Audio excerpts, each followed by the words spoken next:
Bueno, en los años 80 podemos decir que el contexto de violencia en la ciudad cambia radicalmente con la irrupción del narcotráfico, fundamentalmente bajo el liderazgo de Pablo Escobar Gaviria, que articula todas estas bandas delincuenciales en un solo proyecto, en un solo ejército, y vinculado fundamentalmente al narcotráfico. Pero se da que a raíz de la muerte de Pablo Escobar muchas de estas bandas quedan un poco desarticuladas y se dedican a ejercer la vieja delincuencia que ejercían, lo cual obtiene en los años 80 y comienzos de los años 90 sobre todo respuestas, unas organizadas, otras espontáneas de las comunidades que se organizan en formas de milicias para enfrentar las bandas delincuenciales articuladas al narcotráfico. Vamos a conocer dos tipos de milicias. Unas milicias que son la prolongación de actores políticos armados de carácter nacional como las guerrillas de las FARC, del ELN e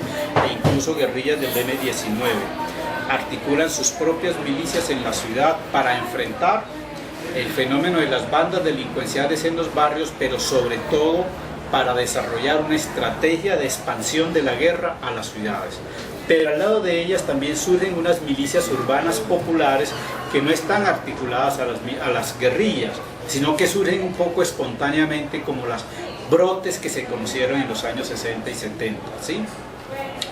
Esto da origen a que las milicias armadas, guerrillas sobre todo, tengan un control territorial de la ciudad más o menos hegemónico durante toda la primera mitad de los años 90. Ya después de 1995 podríamos decir que al tiempo que a nivel nacional se desarrolla una intensidad de la guerra por la aparición y el protagonismo cada vez más creciente de las AUC, del paramilitarismo, esto igualmente se reproduce en la ciudad.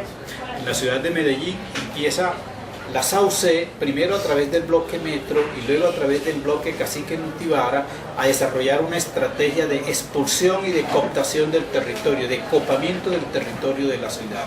Es así como se empiezan a desalojar las guerrillas, las milicias de las guerrillas de la Comuna 8, de la Comuna 6 y de la Comuna 13 fundamentalmente, que eran las tres comunas más estratégicamente cooptadas por las guerrillas en su intento pues, de ocupación del territorio urbano. ¿Sí? La famosa Operación Orión, que fue la más emblemática de todas, que fue una operación orientada pues, a sacar al ELN, a la FARC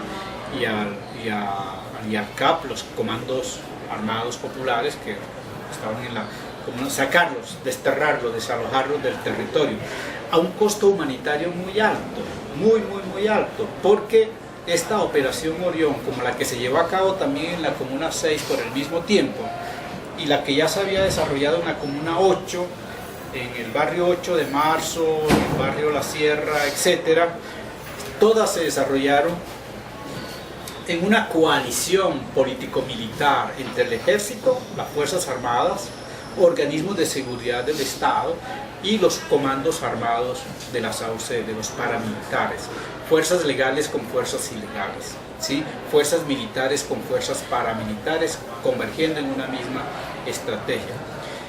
Además, con un propósito no solo de sacar a los comandos armados de las guerrillas, sino producir una política de terror y de intimidación a la población civil. Por eso, a raíz de estas operaciones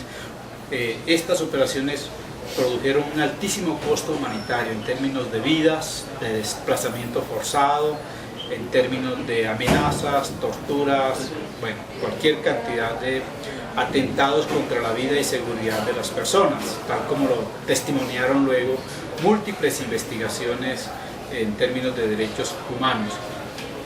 En el 2003, a raíz de la promulgación de la Ley 975, se produce la desmovilización en Medellín del bloque Cacique Nutibara, que es el bloque central de la AUC en la ciudad, y se toma además como referente emblemático de la desmovilización de los paramilitares en todo el país. Después de la desmovilización del bloque Cacique Nutibara, se empiezan a desarrollar la desmovilización de muchos otros bloques, no solamente en Antioquia, sino también en Quindío, Cauca, etcétera, etcétera, etcétera. Pero el punto de referencia fue el bloque Cacique Notibara. En todo el país se considera que hubo una desmovilización de cerca de 32.000 hombres, incluyendo efectivos y milicianos. Aquí no me acuerdo bien el dato de cuántos eran los desmovilizados, creo que unos 3.000, algo así, no me acuerdo bien. Desmovilización que supuestamente venía acompañada de todo un conjunto de políticas orientadas hacia la reinserción, ¿sí? Hacia la reinserción, programas de subsidios, programas de entrega de una bonificación a los desmovilizados por un tiempo determinado mientras ellos se iban reinsertando. Esto contrastaba abiertamente con la ausencia de una política social, digámoslo así, de reparación, ¿sí?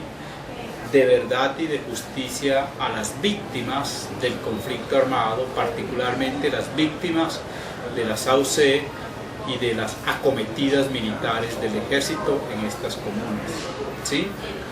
Por eso vemos que en la Comuna 13 las comunidades empiezan a organizar en redes para exigir reparación integral por parte del Estado. Se articulan a redes nacionales como el Movimiento Nacional de Víctimas, MOVICE, etc.